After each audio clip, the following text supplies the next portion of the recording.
எனக்கும் உனக்கும் என் மேய்ப்பருக்கும் உன் மேய்ப்பருக்கும் வாக்குவாதம் வேண்டாம், நாம் சகோதரர்.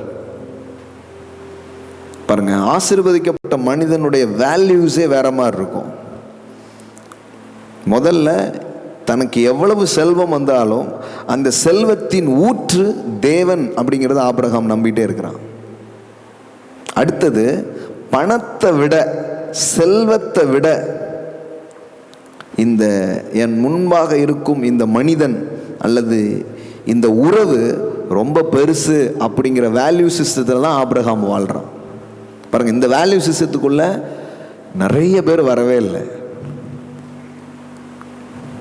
ஆபிரகாமுடைய வேல்யூ சிஸ்டம் என்னன்னா, நாம் சகோதரர்.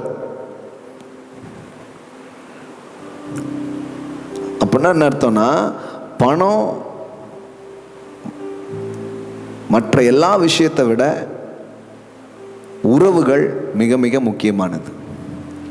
ஸோ இதுதான் அவனுடைய ஹார்ட் கல்ச்சர்னு ஒன்று இருக்குது பார்த்தீங்களா.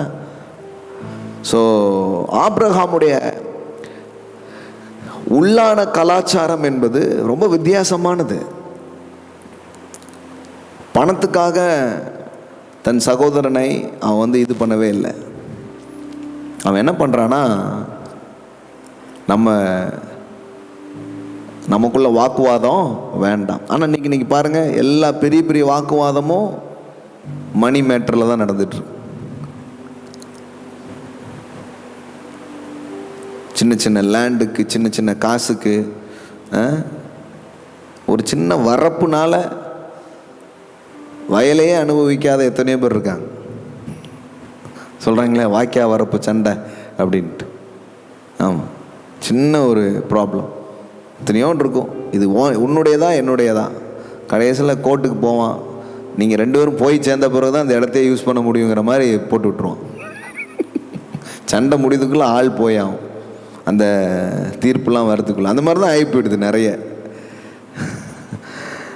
ஆனால் ஆபிரகாம் என்ன பண்ணுறான்னா, அவன் உறவுகளை ரொம்ப வேல்யூ பண்ணுறான், மக்களை ரொம்ப வேல்யூ பண்ணுறான், மனிதனை ரொம்ப வேல்யூ பண்ணுறான். பாருங்கள், பணம் முக்கியமற்றது என்றோ பணம் ஒன்றுமில்லை என்றோ இங்கு நாம் பதிவு செய்யவில்லை. இங்கே நாம் எதை பதிவு செய்கிறோன்னா, பணத்தை விட உறவுகள், மனிதன் ரொம்ப ரொம்ப முக்கியமானவனாக இருக்கிறான் அப்படிங்கிற கருத்தை தான் என்ன பண்ணுறோம், பதிவு பண்ணுறோம். ஓகே.